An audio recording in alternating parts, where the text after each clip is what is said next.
ಮಂಗಳೂರಿನ ಬಿಕರ್ನಕಟ್ಟೆಯ classic fried ಕಟ್ಟಡದಲ್ಲಿ ಶಕ್ತಿ coaching ಅಕಾಡೆಮಿಯ ಉದ್ಘಾಟನಾ ಕಾರ್ಯಕ್ರಮ ಫೆಬ್ರವರಿ 11ರಂದು ನಡೆಯಲಿದೆ ಎಂದು ಶಕ್ತಿ ಕೋಚಿಂಗ್ ಅಕಾಡೆಮಿಯ ಆಡಳಿತ ನಿರ್ದೇಶಕರಾದ ಕೆಸಿ ನಾಯ್ಕ್ ತಿಳಿಸಿದರು.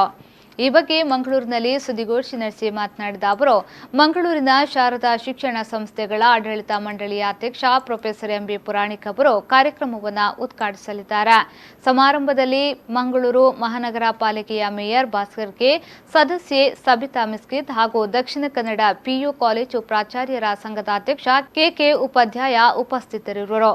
ಶಕ್ತಿ ಕೋಚಿಂಗ್ ಅಕಾಡೆಮಿಯ ಅನುಭವಿ ಶಿಕ್ಷಕರನ್ನ ಹೊಂದಿದ್ದು ಪಿಯುಸಿ ಎಸ್ಎಸ್ಎಲ್ಸಿ ವಿದ್ಯಾರ್ಥಿಗಳಿಗೆ ರಜಾಕಾಲದಲ್ಲಿ ವಿಶೇಷ ಕೋಚಿಂಗ್ ಹಾಗೂ ನಿರಂತರ ಕೋಚಿಂಗ್ ತರಗತಿಗಳನ್ನು ನಡೆಸಲಾಗುವುದೆಂದು ಮಾಹಿತಿ ನೀಡಿದರು.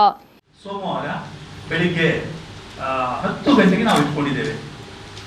ಬೆಳಿಗ್ಗೆ 10 ಗಂಟೆಗೆ ಪ್ರೊಫೆಸರ್ ಎಂಬಿ ಪುರಾಣಿಕ್, ಶಾರದಾ ಸಂಸ್ಥೆಗಳ ಅಧ್ಯಕ್ಷರು ಹಾಗೂ ಮುಖ್ಯ ಅತಿಥಿಯಾಗಿ ಮಂಗಳೂರು ಮಹಾನಗರ ಪಾಲಿಕೆಯ ಮೇಯರ್ ಶ್ರೀ ಭಾಸ್ಕರ್ ಕೆ ಅವರು ಬರ್ತಾರೆ ಮತ್ತು ಅಲ್ಲಿಯ ಸ್ಥಳೀಯ ಕಾರ್ಪೊರೇಟರ್ ಅಂತ ಶ್ರೀಮತಿ ಸಬಿತಾ ಮಿಸ್ಕಿತ್ ಅವರು ಉಪಸ್ಥಿತರಿದ್ದಾರೆ.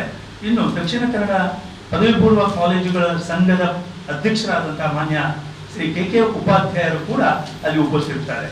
ಅಧ್ಯಕ್ಷತೆಯನ್ನ ನಮ್ಮ ನಿರ್ದೇಶಕರೇ ಶ್ರೀ ಕೆಸಿ ನಾಯಕ್ ಅವರು ವಹಿಸುತ್ತಾರೆ. ಈ ಸಂದರ್ಭ ಸುದ್ದಿಗೋಷ್ಠಿಯಲ್ಲಿ ಸಂಚಾಲಕರಾದ ಸುಧೀರ್ ಎಂಎಸ್ ಉಪಸ್ಥಿತರಿದ್ದರು.